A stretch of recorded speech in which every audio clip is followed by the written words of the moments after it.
Hey, I thought I'd do another update before I do the final video on this AL-80 repair, the new tube. And I did get the new 6.8 volt Zener in there. I did replace that 7.5 because this amp runs at like 2700 volts on the plate instead of like 3000 like the AL-80A does. This one runs a little bit lower, so that Zener needed to be slightly less. And it wasn't an NTE. I got it on Amazon, but it turned out to be an ECG Philips. Was still new in the package.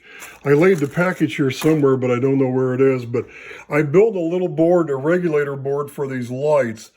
And with no load, with these lights are burned out, with the lights, just with no load on the lights, on that winding, that transformer, it's a half-wave rectifier with a capacitor. That capacitor, I think, is the one down there. You can see it's like a 25 volt 1000 mic. And the wire comes from all that is the yellow wire. So I put a small 10 mic electrolytic on the board on the input to give it a little more padding right there, a little more storage. And then with these two TO92 12 volt regulators in series, I got it working. These things, I'm using these 16 volt lights, and I'm going to do that because they'll probably stay lit longer. And I've got I don't know what the voltage is going to drop to. I'm going to actually here in a minute, I'm going to unhook these two cables from my power supply and clip them here to ground in that terminal. I'm going to power the amp up, and I'm going to see what it's doing, what that voltage going to the input to these regulators. If it drops down too far, it may not key the relay, so I may have to add more storage. But let me see what happens. And first of all, I had 16 volts going into it, and I'm drawing what I say it was. Let me turn it back up. What was it, about that's 110 milliamps right there of current, 120 milliamps. That's actually not bad for those lights. So I don't know where it's going to drop. If it drops down, it had 16 volt lights, so I'm thinking with the lights loading this supply down, it was probably closer to 16, but because I was seeing 18 something, maybe, like I said, this is an older amp, and it's, it was designed for slightly lower, line AC household line voltages, so everything's a little hotter on the secondary, which it's a little bit hotter. It's almost 3000 volts at idle on the amp, so it's actually a little bit hotter than 20. It drops down to like 27 when you talk, I think. So let me, see, I'm seeing about 120 mils of current draw on this circuit. So let me see if that winding, that supply, that circuit can actually power up this circuit. So I'm just gonna turn this all the way down slowly, and then turn it off. And then what I'm going to do is, once this discharges, I'm going to just take these two cables and I'm going to clip in here and turn the amp on. Then I'll connect it to this video and we'll see what happens. Hey, look at this. It's clipped on there. I put the voltmeter and I touched it right down there on my alligator clip to ground in the positive terminal of that supply output for the relay and these lights. And it was reading 16.7 volts. And they had 16 volt lights in here. So probably with today's slightly higher line voltages, that and the combination that it's just probably, this circuit I built probably draws less current than the original lights that were in here. They only draw 120 milliamps at 16 volts. I'd have to run it up at 16.7 on the supply to see what it does, but, and then I measured across the, I went from ground to the output of the regulators, and I don't know if I can do this without my, I'd have to figure out a way to, I don't want to short my circuit here. I think I can get away with it if I do that. Very carefully there. Here, let me see if I can do this without shorting out my circuit. If I do, I'm going to be ticked. And I saw I just covered my camera. There's the output of the one light, 11.95. And then the output of the second one is exactly the same. Well, yeah, 11.94. See, so that's perfecto. So I'm losing voltage, drive voltage too, to the input to the regulators because, it's these long leads. And these meter leads, I'm probably going to cut a little bit shorter anyway, or I may not. I may leave them that way, but we'll see. And see, I put, let me power this down now. and they went right off. That's perfect. They sucked that capacitance of that circuit down.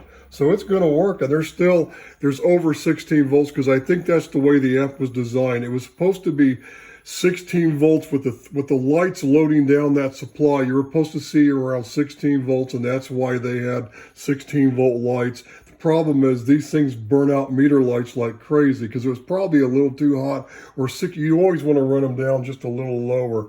So I'm running 11.9 volts into 16 volt lamps, and these should last forever. And then when I modulate, when I key down, it shouldn't dim, right?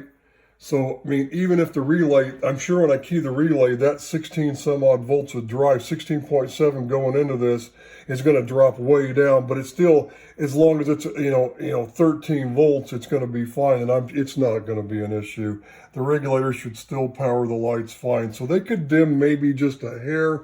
There could be a slight dim, you never know, but they're going to be, I mean, they were just almost completely dying before when I'd modulate and the power was coming out of the amp on SSB.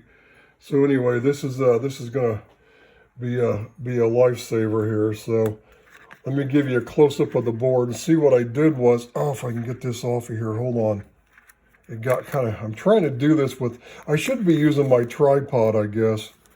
And I'm not sure I'm going to be able to mount it in there like I wanted, but see, I cut it. It's one of those little Radio Shack square boards, and I cut off at an angle that way and cut off that way. And there's those two 7812 T92 packages. I got one in series with each light because I was thinking that's about, those regulators are good for how many mils. So I might have been able to get by using one, but I thought I'd put one on each side. And the whole thing only draws 120 milliamps with 16 volts on it. So that's good. It shouldn't be a problem. But see, what I did was, let me get this thing out of here. I got to unhook these things. And what I did, I'll show you what I was going to do. I was going to mount it.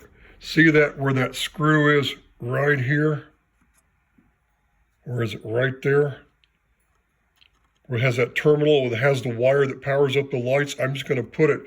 I don't know if the screw sticks out far enough, but I cut it to where I could just take that nut off and just put the nut back on where this board just sits there like that. It's in there like that. That's where it's going to be sticking up flush. Be sticking straight up and down like that. But that's sort of my plan. That's what I was going to do. So let's see what happens. And I have two 0.01s on the output just for, I don't have any, no, I take it back. Those are 0.1s. Those are 0.1 mics. Those are 0.1s. Those aren't 0.01s. I was thinking they're 0.01s. No, they're 0.1s because they're the bigger ones. The big ones are 0.1s. The next ones are 0.01s. Then the ones beside that are 0.001s in the kit. So, and I just put a little 10 mic electrolytic there on the input. So I didn't even bother to put one of these because that'll keep RF and that should keep noise off the inputs. So I just put that right there to pat everything down. And, because you got a piece of wire coming from that 25 volt 1000 mic cap on that circuit board, if I can talk right. So let me try to get this all mounted in there properly, and then when I have it in the shack, I'll show you how it's working, because I'm going to hook it up because I'm going to go in there and tune these inputs. Now on the lid and the arcing, this does stand up a little higher. Let me show you what I found here. Where did I put those things? Hang on just a second. I need to turn the shop lights on here. I had everything turned off here. Where did I put those things? I had something I was kind of measuring the height. What I found is I found some 15 kV high temp silicon like electrical tape. It's supposed to be 15 kV tape. So I'm going to see what I'll do is I'm going to measure where that is. Then I'm going to just put a whole bunch of the tape, I'll tape it down like a square, then I'll put like a round jar lid or something on it and take my X-Acto knife and cut a circle and peel off all the excess, so I have a nice round piece of insulated tape on the bottom of the lid. Where did I put that? I was going to show you. I found a way to check the height on this thing. I'm looking across the room. I don't know where I put those pieces. Oh well. I had something I was laying across here, and it shows you how much clearance I have. It's not much clearance. It's a little less than the other two, but I think with that insulated tape, I may get away with it if it'll hold up to the heat. We'll have to see. And if it doesn't, I'll just change tubes. I hate to do that because that's a heavy duty tube, but we'll see what happens. Like I said the last time, it's either going to work or it won't. So the new tube's in there. I got the replace Zener because I wanted to lower that voltage a little bit because I needed a little bit because when I had that 7.5 volt, the actual static bias was a little lower for what the amp said, and I want to come up a little more. Plus, I use the amp on AM. It could come up, the lower that cathode voltage is going to be, the better, you know, it'll whatever it takes. So anyway, let me get this thing all put in there and try to figure out how I'm going to do it. I'm not sure that screw's long enough. I think I may have to take that I put that terminal strip on there. I think I'll take it off, and I think I may be able to get that on there. I may have to tie the ground to this other one over here or another spot in the amp. So anyway, let me get that done, and we'll be, hopefully the next video I do, I'll be in the shack with this thing all powered up and it working and everything, and I'll show you that, hey, everything's back to life. 73s for now. This is W5HRO.